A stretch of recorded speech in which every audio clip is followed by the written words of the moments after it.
Hi folks, this is Jake. Hope you're okay today. We're looking at this scholar, Tom Wright. He is, until recently, Bishop of Durham. Is currently Research Professor of New Testament and Early Christianity at the University of St Andrews. He's a regular broadcaster on radio and television. He's a massive scholar in the historical Jesus studies, and we're just going to have a brief look at some of his ideas. And I'm not saying I agree with N.T. Wright. I don't agree with some of his things. I think some of his ideas about salvation are not as sound as I think they should be. He's not as evangelical as he claims to be, but you have to deal with this kind of scholar, and so we'll look at what he has to say. Okay, so we'll listen to an interview on how God became king. On this episode of You're Included, New Testament scholar N.T. Wright speaks about his book, How God Became King. Our host today is Gary Detto. Professor Wright, thank you so much for taking some time out here at St. Andrews this morning and joining us for the You're Included interview series of Grace Communion International. Good to be with you. I'd like to spend some time, if you don't mind, considering themes that you address in your most recent publication, How God Became King, The Forgotten Stories of the Gospel. At the outset of your book, you tell the reader that you think there's a serious problem at the very heart of the Christian faith and practice as you've experienced it.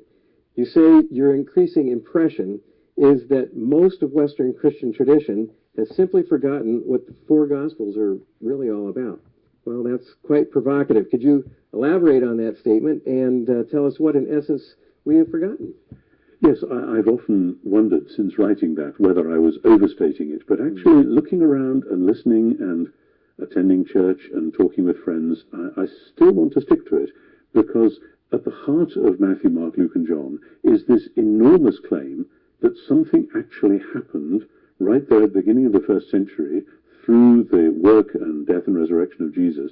Something happened which has transformed the world, and we have tended to slide that downhill into being Jesus simply providing a system of salvation which enables us later to leave the world or to escape the world in some way, either by our spirituality in the present or by a salvation which will take us away from the world entirely in the future.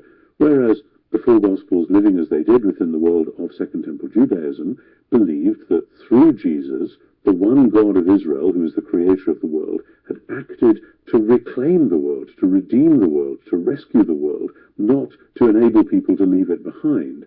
And this idea is scary for most modern people in the Western world, because for the last 200 years, Western thought in general, and Christianity along with that, has tended to think in terms of splitting apart things that are, quote, worldly, whether we call them political or social or whatever, and then religious or spiritual. Okay, that's N.T. Wright there, and in page 57 of his book, he goes, the result of all this has been, I believe, that though the Gospels are so rich in material of all sorts, their underlying emphasis has been quietly but thoroughly overlooked. All those parables, moral teachings, remarkable deeds, and so on, one can easily make all kinds of perfectly good theological practical points out of them. The result has been a series of displacement activities. The Church has said, in effect, we know the Gospels are important because they are inspired apostolic witness to Jesus. We know what is important in Christian theology, namely the divinity of Jesus and his saving death, or it may be his moral teaching and example.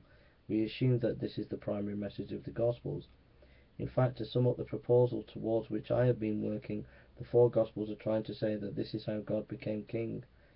We have partly deliberately and partly accidentally forgotten this massive claim almost entirely.